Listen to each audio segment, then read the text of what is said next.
বাজার থেকে লাউ আনা হলে সঙ্গে আনা হবে চিংড়ি মাছ। কী রান্না হবে না লাউ চিংড়ি। লাউ চিংড়ি আমরা কম বেশি কিন্তু সকলেই পছন্দ করি। তো চলুন দেখা যাক।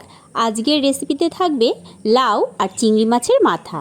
তো এদিকে আমি এক বাটি চিংড়ি মাছের মাথা নিয়েছি, আর ওখানে নিয়েছি আদা, রসুন, পেঁয়াজ, কাঁচা লঙ্কা, টমেটো সমস্ত কিছু এখানে দেখুন পেস্ট করে নিয়েছি।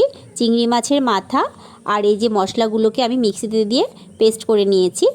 এবার এদিকে আমি কড়াইয়ের মধ্যে দিয়ে দিলাম 3 টেবিল চামচ সর্ষের তেল, আর দিয়ে দিলাম 2টো শুকনো লঙ্কা ফোড়ন, আর দিয়ে দিলাম 1 চামচ কালো জিরে ফোড়ন, আর একটা পেঁয়াজ কুচি দিয়ে আমি ভালো করে একটু লাল লাল করে একটু কষিয়ে নিচ্ছি।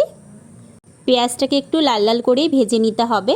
এবার আগে থেকে যে পেস্ট করে রেখেছিলাম পেঁয়াজ, রসুন, আদা, কাঁচা লঙ্কা, টমেটো, সেই সমস্ত পেস্টটা আমি এখানে ঢেলে দিলাম, দিয়ে ভালো করে কষিয়ে নিচ্ছি। এই দেখুন,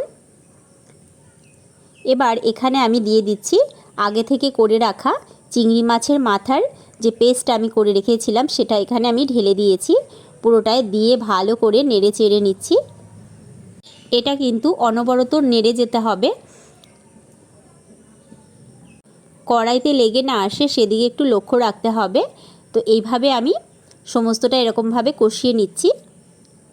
এবার প্রথমে যে লাউটা নিয়েছিলাম সেই লাউটা থেকে 3 ভাগের 1 ভাগ আমি নিয়ে সেদ্ধ করে পেস্ট করে নিয়েছি মিক্সিতে দিয়ে। এই দেখুন সেই পেস্টটা আমি এখানে ঢেলে দিলাম, আর দিয়ে দিলাম স্বাদ মতো নুন, আর দিয়ে দিলাম হলুদ গুঁড়ো, আর দিয়ে দিলাম 1/2 চামচ জিরের গুঁড়ো, দিয়ে আবারও ভালো করে কষিয়ে নেব। বেশ কিছুক্ষণ জাল করে কষিয়ে নিতে হবে। যখন ঘরে করে খাবেন তখন বুঝতে পারবেন, সত্যি বলছি খুব সুন্দর একটা গন্ধ বেরিয়েছে। অনেকটাই জল শুকিয়ে এসেছে, একটু তেলও ছেড়ে দিয়েছে। এবার দিয়ে দিলাম সবশেষে ধনেপাতা কুচি।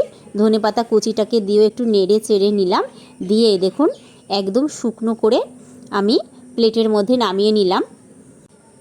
এই যে এখানে আমি পুরোটাই নামিয়ে নিচ্ছি। খুব সুন্দর একটা গন্ধ বেরিয়েছে। এটা কিন্তু গরম গরম ভাতের সঙ্গে দারুণ লাগে খেতে। এই যে পুরোটাই আমি এখানে নামিয়ে নিয়েছি, এবার গরম গরম ভাতের সঙ্গে পরিবেশন করে দিয়েছি। এখানে আমি চিংড়ি মাছ আর লাউ পাতা দিয়ে একটা বড়া করে নিয়েছি, এবার সেটাও প্লেটের মধ্যে নিয়ে নিলাম। এবার দেখুন মেখে খেয়ে দেখার পালা। আমি কিন্তু খাওয়াটা স্টার্ট করে দিয়েছি, সত্যি বলছি এর লোভ কিন্তু আর সামলাতে পারছি না। এই যে খাওয়াটা স্টার্ট করে দিয়েছি, যখন বানিয়ে খাবেন তখন বুঝতে পারবেন হেব্বি লাগছে।